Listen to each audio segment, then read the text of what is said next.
皆さん、こんにちは、花子です。今日はみんなに日本で一番有名なものを紹介するよ。なんだと思うかな？答えはもちろん、寿司ですよ。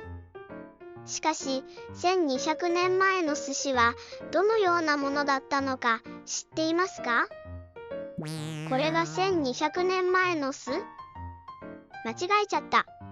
1200年間保存されてきた寿司です。ほら、これが本物の1200年前の寿司だよ。これは慣れ寿司です。西暦700年。俺の祖先は毎日一生懸命働いてたんだよ。でも、その古い時代には新鮮な魚を保存する方法がなかったから、ある程度の時間内に食べきらないと腐敗してしまうんだ。その時代の知識の乏しさから不注意に菜食すると恐ろしいことが起こるかもしれないんだ。そこで他の先祖は米と塩、そして魚を一緒に発酵させて保存することを思いついたんだ。これによって魚の保存期間を延ばすことができるんだ。そうだね。庶民の食べ物が不足していたため、あまり食べる機会がなかったんだ。でも、貴族の間ではずっと食べられてたんだよ。1200年前から江戸時代まで、慣れ寿司を贅沢に食べてたんだ。さらに、皇族には慣れ寿司を供給する専門の業者が存在していたんだ。1600年まで遡る記録もあり、その店の名前は鶴瓶寿司安家と言われているんだ。でもさ、庶民の生活って必ずしも貴族よりも劣ってるわけじゃないんだよ。民間の寿司は時の流れの中でいろんな変化を遂げてきて、庶民も様々な新しい寿司を味わえたんだ。例えば生寿司や棒寿司、巻き寿司なんてのもあるんだ。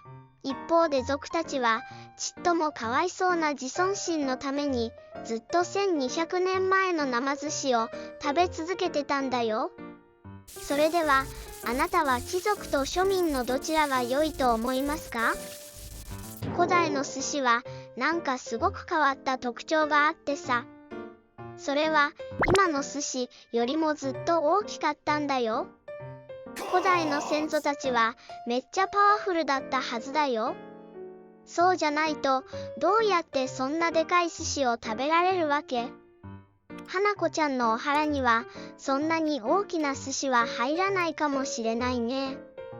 おそらく先祖たちは花子ちゃんが大きな寿司を食べきれないことを知っていて、結果的に寿司の材料を小さく切って、そういえば花子ちゃんが寿司の発展にも一定の影響を与えているんだよね。花子が一番好きな寿司は6つあります。握り寿司、巻き寿司、押し寿司、手巻き寿司、軍艦寿司、いなり寿司などです。それではあなたは一番好きな寿司は何ですか？祖先の皆さん、ごちそうさまでした。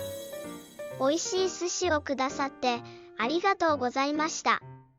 皆さん、日本を旅する際にはぜひ美味しい寿司を味わってみてくださいね。今日はここまでです。もし花子が気に入っているなら、いいねやチャンネル登録を忘れずにお願いしますね。それでは、さようなら。寿司すし。寿司すし。ん